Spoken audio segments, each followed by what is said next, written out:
Kawadhi nyime wadhi kaunti ma Kakamega kama luoro koro kwako familia moro e gwenge goma Shikambi bang' nyathigi ma jaklas 12 lal. Wachore ni japuonjre no masomo e skul nyiri ma St Mary's Mumias nowuok dala gi ngeso tarik 6 dweni to nyaka sani pok ong'e ndache. Rahab Wangui mamin Susan Wangui opong' gi paro mang'eny bang' manyo nyathine kuom kinde maonge duoko. Kaluwore gi Wangui, nyathine no nenore ng'at ma nigi paro mang'eny kapok ne owuok odiochieng' achiel kende tok yaw skul e tam mar 2.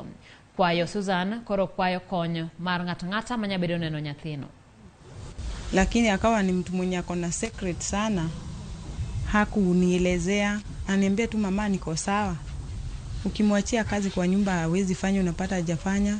Nilikuwa nimerealize hayuko sawa, lakini kumfuatilia ile anakuwa mkali, ananiambia mama mimi niko sawa. Sina shida yote inanisumbua.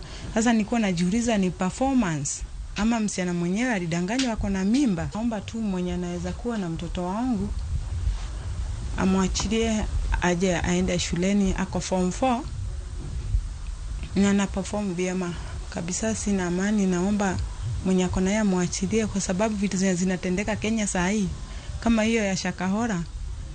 Saa hii nawaza, nauliza mtoto wangu anaweza kuwa wapi? Ni mtu amemshika, mtu amemfungia. Naomba tu amwachilie kwa neema ya Mungu wa Israeli aje aende shuleni.